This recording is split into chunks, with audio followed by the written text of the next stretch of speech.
Hi, I'm Jonathan Mopetsi, in for Jamie Poisson, and I'm a big fan of the band Oasis. Today is gonna be the day that they're gonna throw it back to you.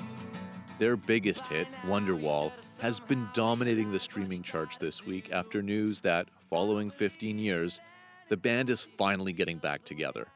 But if you're a fan of the band, you know this is not your average inevitable nostalgia reunion tour. Because the two brothers at the heart of the band, Liam and Noel Gallagher, well, they're probably just as famous for their feuding and bickering as they are for any of their actual musical output. They were always a volatile pairing. Noel, the talented guitarist and songwriter, Liam, the charismatic frontman with the snarling vocal style. Bandmates, brothers, but hardly friends, as Liam himself would freely admit. It's all right, man. I mean, we don't go for walks in the park, we don't go and sit, feed each other popcorn in a cinema, you know what I mean? We just do what we do. Recently, their disagreements have become more public. Liam saying of Noel, he doesn't like me, and I don't like him. Now Noel has quit the band, saying he simply could not go on working with Liam a day longer. How was it that these two lads from Manchester became one of the biggest rock and roll sensations of the 1990s? And why is it such a big deal that they're finally getting back together? I've got two guests with me on the podcast today. Stephen Hayden is a culture writer with Uprocks, and possibly an even bigger Oasis fan than I am. And also with me today is Paulo Hewitt. He's a music journalist who spent a lot of time with Oasis during their glory days in the 90s. He's written two books about the band, Getting High, The Adventures of Oasis, and Forever the People, 6 months on the road with Oasis.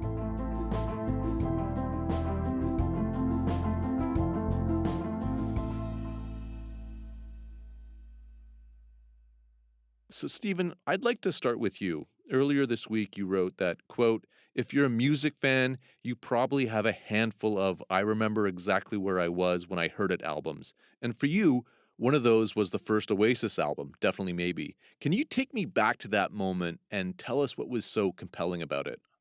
Yeah, I mean, I think for me as an American, and I was in high school at the time, I was 17 years old.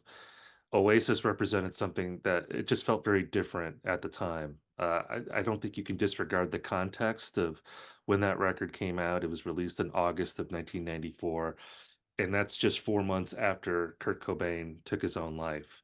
And I was a kid. I loved grunge. I loved alternative rock.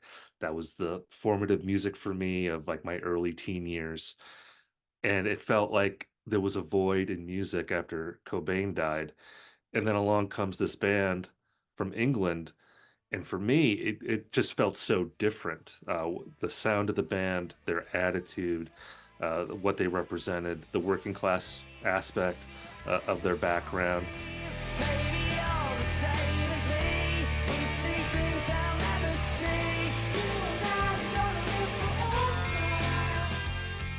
And I was also starting to learn about like music history at this time. I was investigating, the great British bands of the 60s and 70s, Beatles, Stones, Kinks, The Who, all those groups. And for me, it felt like, oh, the great British band of my generation has arrived right here. So I just became obsessed with them. Love Definitely Maybe. Would go to the record store and try to find the import singles. So they quickly became like my favorite band of my high school years. And Paulo, how did you become involved with the band? Well, round about the same time Oasis played in London, they played two gigs, one on a Tuesday, one on a Thursday. And by that time, there was a real buzz around the band. And I went to the Forum in Kentish Town. It's a kind of small little venue. And they were absolutely compelling, if only because they arrived on stage, they stood stock still. They didn't move. They just played their instruments. They just stared at the audience. And meanwhile, they created this huge wall of sound. Huge it was. Then, of course, you had Liam at the centre of it, his voice, his hands behind his back, which we hadn't seen before.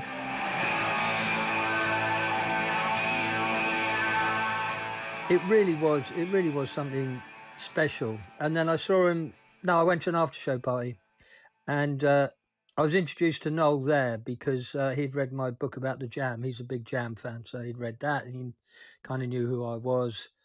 And then A couple of weeks later, he invited me down to his flat in Fulham, which he was renting off Johnny Marr. And our kind of friendship started from there, really.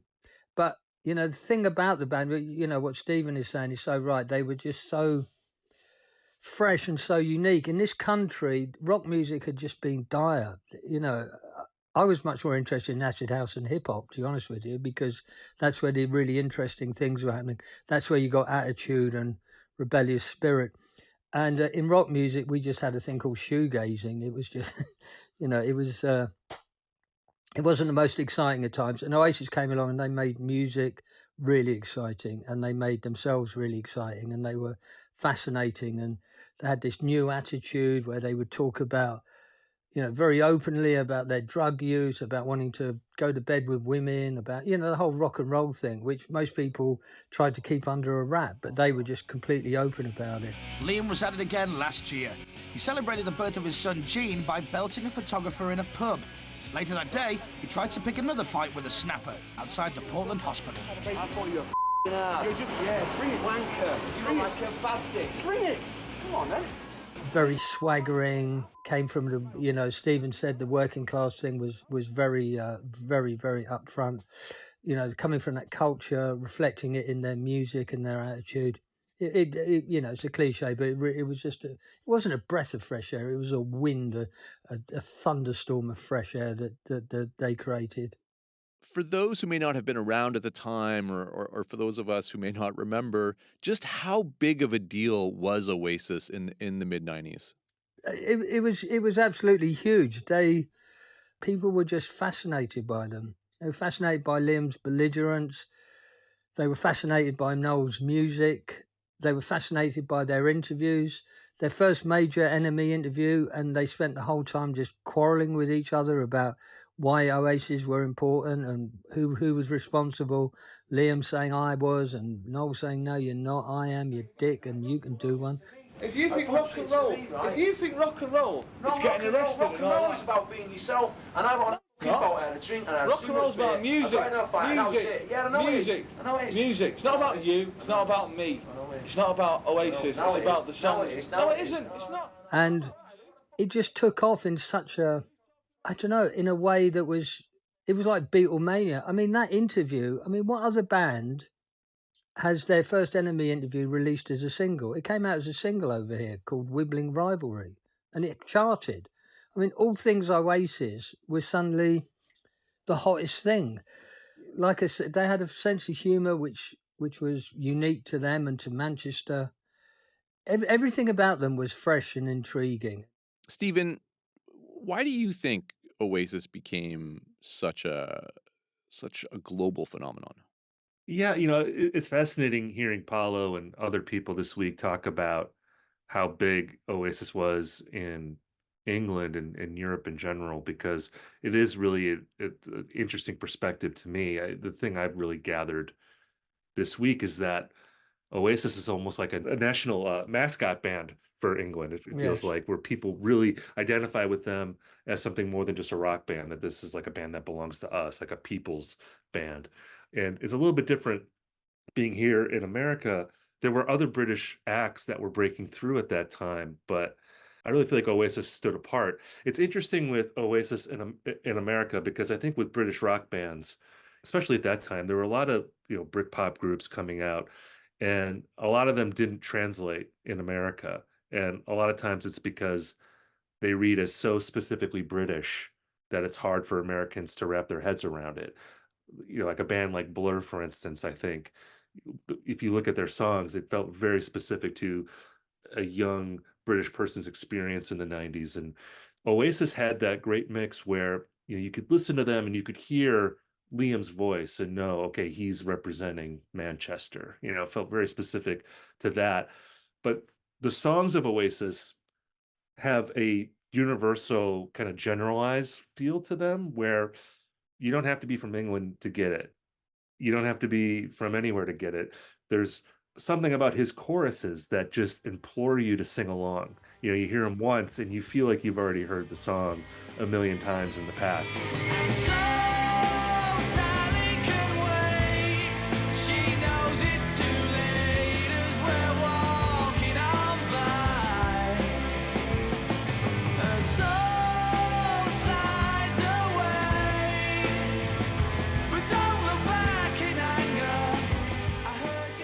Yeah. Wonderwall, Don't Look Back in Anger, Live Forever. They're very kind of universal type statements. So to me, that was the magic of Oasis, is that they could be a specific type thing, but also create music that anyone could understand. But at the same time, as I was saying, and Paula was talking about too, the working class aspect, the fact that these guys came from humble beginnings and they fought their way to rock stardom. It's a very inspiring story. And the fact that they put a song on the first record at the beginning of the record called Rock and Roll Star.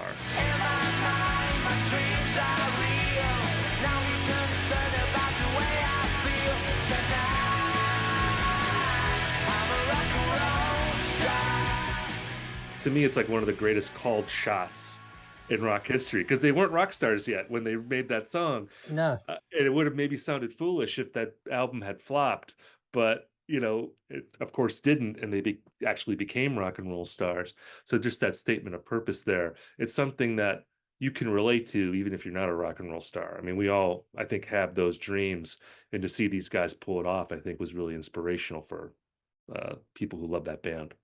I think also, what you're talking about with the simplicity of songs is quite pertinent. And that a lot of that comes from their experience of watching football. If you go to a British football game, the crowd sings a lot. I don't know if you have it in America, but, they make up songs and they sing them. And obviously you have 10,000 people singing, in favour of their team. It's a very powerful thing. And I think Noel picked up on that by when he was going to see Manchester City play as a kid. I think he really tapped into the magic of that communal chanting and singing is something Oasis really brought to the fore. And it was the first time in years a band had come along and spoken about football. Nobody spoke about football, but they came along and dressed in Manchester City tops and represented that culture, which is obviously very working class. Yeah, and I wanted to piggyback on something Paula was talking about earlier about when Oasis would do interviews. And from the beginning, they were both extremely funny interviewees. I mean, they are two of the funniest musicians ever, certainly in rock music.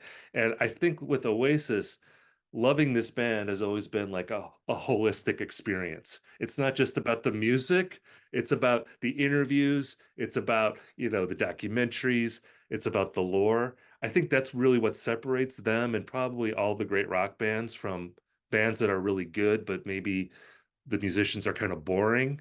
That every angle covered, and what you're saying is so true.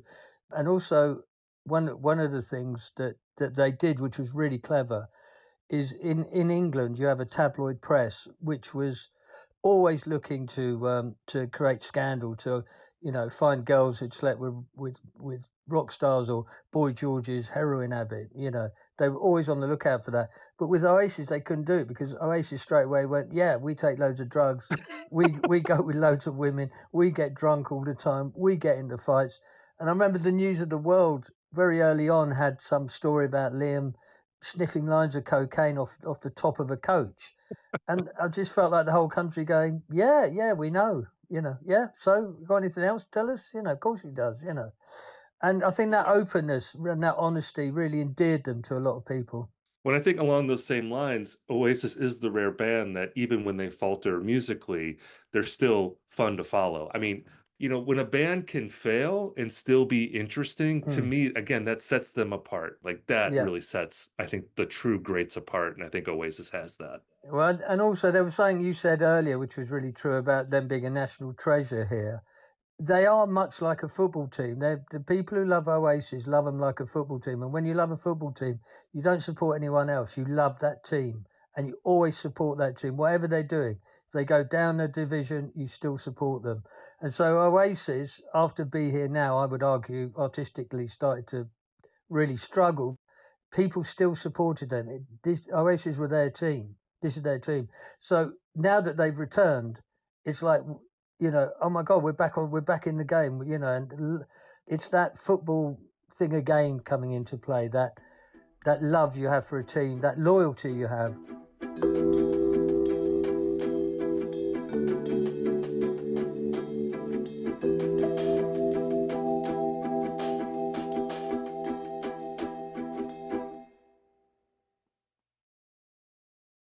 I want to ask you, Paulo, about the kind of creative dynamic at the heart of the band. You know, like, of course, Oasis is probably just as famous for the sibling rivalry as they are for their songs.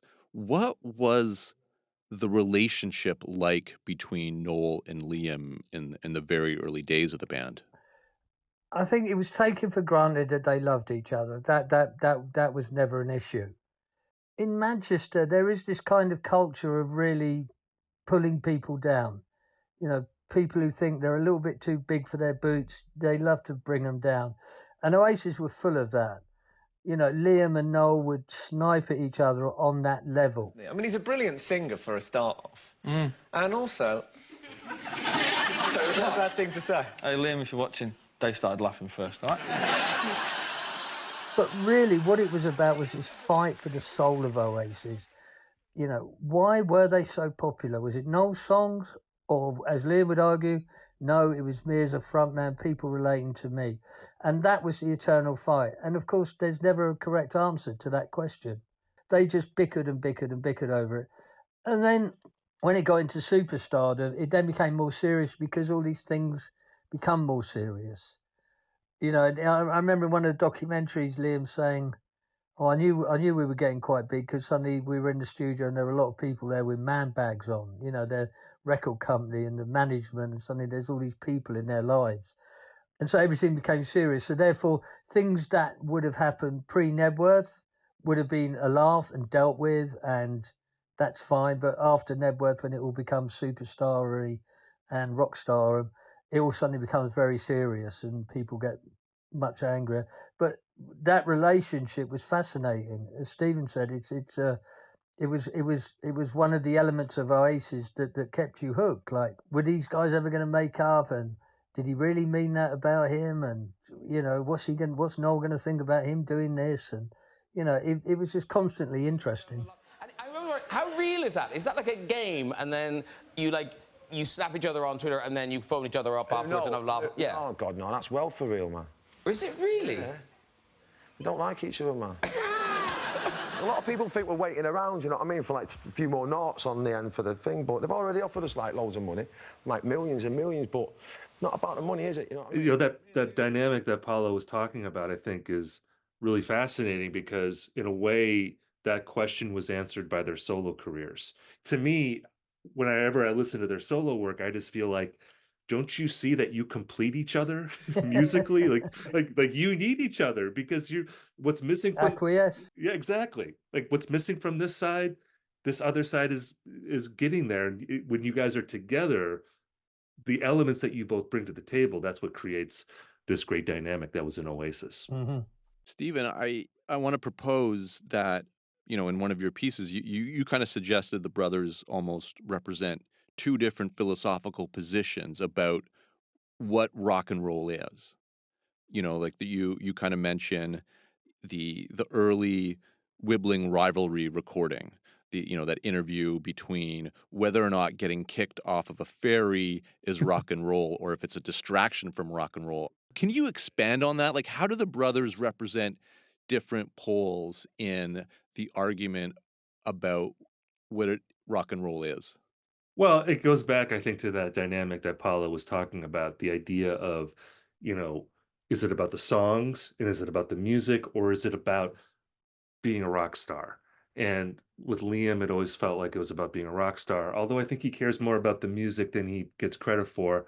And then Noel was representing, the music side, although Noel's more of a rock star maybe than he gets credit for. So there definitely is the opposition there that I think both of those guys, to Paulo's point, it seemed like that was a central part of their disagreements. But again, it's not about either or. It's about how those things come together. If Oasis were just about getting kicked off of ferries or doing drugs or, trashing hotel rooms, no one would care about this reunion because no one wants to think of guys in their 50s doing that. It's about the songs. That's why people care. But at the same time, the reason why there's still a lane for Oasis to come back is that we don't really have a band like them right now. There isn't a band that has that sort of vibe or that attitude to them in the same way that Oasis did. Why don't we have rock stars like that anymore? That's a very good question. I've no idea. Maybe we're all too comfortable now. And all we want to do is watch Netflix and get through the day. It's a different world now. Maybe I don't know. I really don't know. I mean, the world they came from was a very different world to what it is now. That's for sure. Yeah, I mean, I think to Paulo's point, it is a much different world, and I think that there's different expectations from an audience from what they want from rock and pop stars. I mean, certainly rock bands generally don't ascend to the heights that a band like Oasis ascended to in the 90s. It's just a different world now. I mean, you certainly have the equivalent of rock and pop stars now who do very well and fill stadiums and people love them.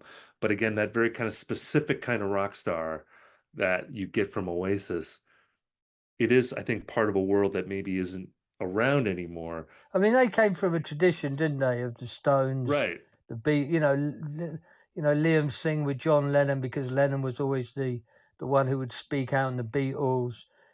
Jagger, John Lydon, big influence. Right. There's that line which in the 80s got kind of put aside. New Romantics came, glossy pop came, Wham were probably the biggest band of the 80s, George Michael. And it wasn't until the 90s that, Nirvana obviously were a big influence, and then Oasis. But maybe that line has now finished, and we're into a different world. And like you say, I mean, who's the biggest artist now? They're all women, Beyonce and Taylor Swift. Right. Well, it's also a world too where things don't go away as like they used to. There used to be a media environment where you were on magazine covers and you were on MTV, and you were on the radio, and then someone decided that it's time to have a new generation and you would be wiped away.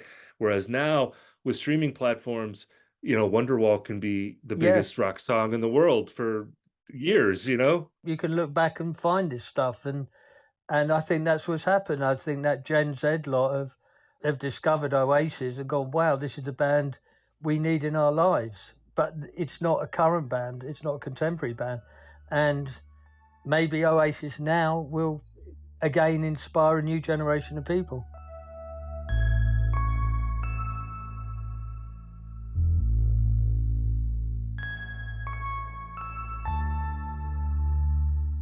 Was there a moment, Paulo, when you realized that Oasis was no longer that countercultural force that they were, say, in the early to mid 90s and suddenly had become? Yeah, the Be Here Now tour. Tell me about that moment. Tell me about that. Well, when they released the album in late August of 97, in this country it sold 400,000 copies on the first day. By the third day, that was nearly 700,000 copies. So it was absolutely huge. They went on tour. They did a world tour. I went with them. We went to America and Canada. And suddenly there were 54 people on the road. Roadies and this and that. And suddenly it became a huge enterprise. And suddenly they had responsibilities. And I think Noel was more inclined for those responsibilities to be fulfilled. And twice on that tour, there's quotes from in my book, Forever the People, Noel saying, Liam's boring and I'm boring. The whole thing's boring. And then in New Zealand, they nearly split up. Liam's drunk, he comes on stage, he starts singing with a kazoo, he gets a kazoo instrument out, so every time he sings a song, he goes, boom, boom, boom, boom. Noel goes mad, goes off stage, they nearly have a fight, they come back on, Noel then walks off again, and then Liam says, right, that's it, that's the end. And Marcus, I was there, Marcus, his manager, was saying, no, Liam, it's not the end, we've got to do this, we've got to do that. And he just went, Marcus, the magic is gone. And it had. And I think Noel struggled artistically. I think suddenly he didn't know what to write about. He's got a huge house in the country. He's got the blonde girlfriend. He's got the swimming pool. What are his dreams now? What is he, and how can he relate to the kid who's on the dole? He can't. It just threw them. The whole thing of rock superstardom threw them.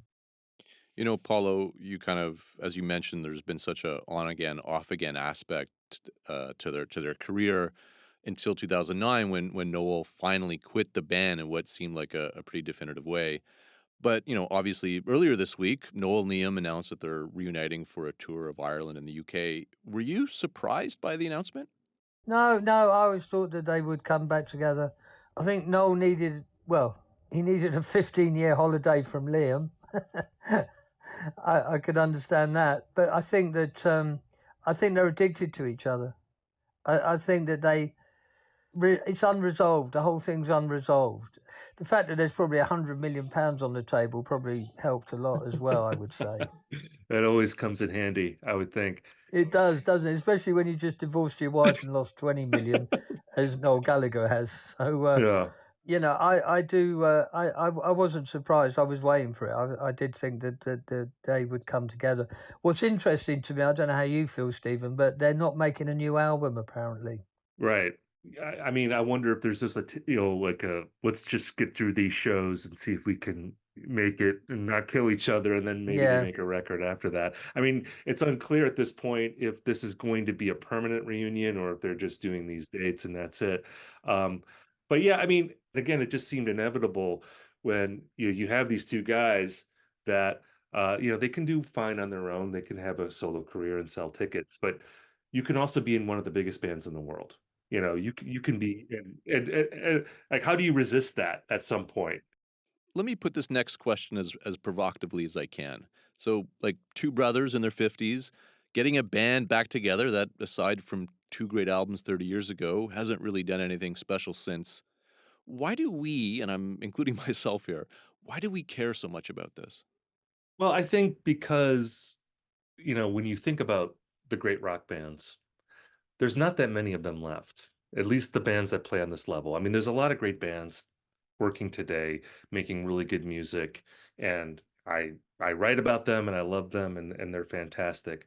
But the bands that exist on this level, which I would again go back to the great British bands of the 60s and 70s, some of which are still on the road, the Stones, for instance, those bands are an endangered species. And, I think there was a time when people looked at this kind of thing with a more cynical point of view, that, oh, this is the cash in tour. Oh, you're over the hill. You have nothing new to say. It's just nostalgia, whatever. And people, I don't think, are as cynical about this anymore because there is a realization that once these bands aren't on the road anymore, that type of rock music isn't going to exist on this level. There'll be great bands, but there won't be this kind of sort of zeitgeist paradigm shifting type group. So I do think that there is a feeling that maybe this is like a precious resource or like an endangered species, and it feels a little more precious for that reason. What do you think the odds are that they actually make it through the full run of shows without breaking up? How they will do. I'll tell you what, the only one who's going to mess it up is Liam, and he's been banging on for years about this. You can't be banging on for years about, I want Oasis back. And then they all finally, okay, we'll do it. No, I'm leaving now. That's it. Me and Patsy are off. Oh, I'm not married to her anymore. Me and the other one are off. I can't see it. Stephen, I'm guessing the question for you is not so much, are you going to go see them, but how many times are you going to go see them on this reunion tour? Well, we'll see. I mean, there's a lot of people that want to see them. I don't know what you'll ultimately have to pay to see them. I mean, there are limits to what I can spend and all that sort of thing. It's funny because as I've been talking to you, I have friends who live in London who have been texting me and they're saying, do you want me to buy you a ticket or not? So like I'm negotiating ticket pricing as I'm doing this interview with you all. I am excited at the prospect of possibly seeing them in England because I think that's a whole other level. Yeah, you should see them in Manchester. Yeah, well, that's the shows I'm looking at going to, actually. I've got an inside track possibly. I just think that would be incredible. I just wonder if you'll actually be able to hear the band over the crowd. I mean, I think it's going to be an incredible sing-along. But I mean, that, like what Paolo was saying is right, is that when you have a band like this, people love the band, but in a way, the band is just an excuse to get together with just the mass of humanity and actually feel good about being in a group.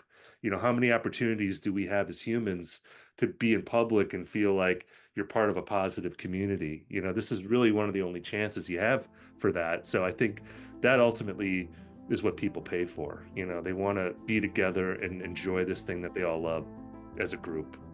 Stephen Hyden, Paulo Hewitt, thanks so much for joining us, guys. Thank you. Hey, no problem whatsoever.